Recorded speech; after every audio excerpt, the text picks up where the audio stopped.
Depuis lundi, la France, c'est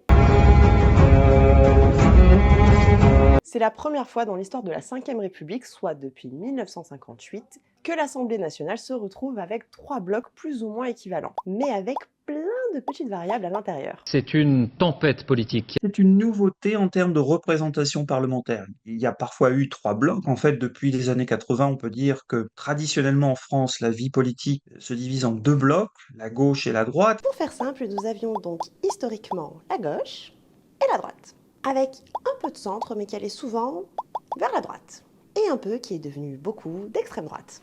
Ça va être très compliqué parce que aucun des blocs n'a la majorité absolue, évidemment. Mais comment peut-on gouverner? Lorsque les dirigeants de gauche disent aujourd'hui nous avons emporté l'élection et nous devons former le gouvernement, d'un point de vue arithmétique, ils ont raison. Ils sont effectivement arrivés en tête.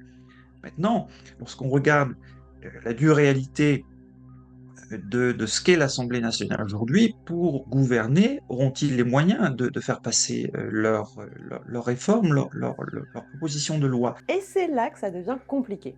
Car pour faire voter des lois, il faut une majorité des députés, soit 289. Or là, le plus gros groupe, le NFP, en compte que 182. On est très très loin du compte, donc il faut soit s'assurer de la neutralité des opposants, c'est-à-dire qu'ils ne vont pas voter contre, soit il faut trouver des forces d'appoint pour avoir une majorité. Donc là, je prends vraiment un seul exemple, celui du bloc arrivé en tête. Donc a fortiori, pour les autres blocs, c'est encore plus difficile. Et le problème se joue aussi sur la question qui brûle toutes les lèvres. Mais qui sera Premier ministre? Je crois que tous les dirigeants des autres partis ont dit que ce ne serait pas Jean-Luc Mélenchon. Et déjà, ça pose un obstacle majeur à sa candidature, et je pense sincèrement que la question est réglée.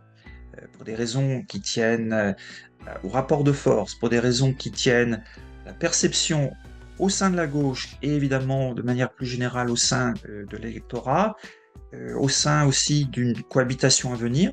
Je pense que ce serait d'ailleurs une approche intelligente de la part de la gauche de mettre quelqu'un de plus jeune, de plus féminin, et qui peut rassembler d'abord la gauche. Il faut savoir que c'est le président de la République qui nomme le premier ou la première ministre. Choisir directement une personne qui ne reflèterait pas les résultats.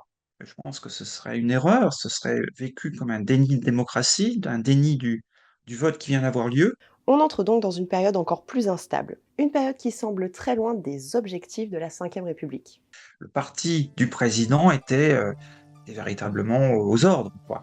Donc le président était celui qui non seulement nommait son Premier ministre, mais qui, sans gérer au quotidien les affaires du pays, était celui quand même qui regardait de près ce qui se passait, hein.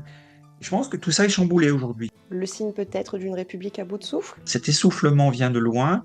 Je crois qu'on atteint le point culminant aujourd'hui de ça. La 17e législature ouvrira donc le 18 juillet avec l'élection de la présidence de l'Assemblée nationale. Pour le gouvernement, aucune date précise n'est imposée.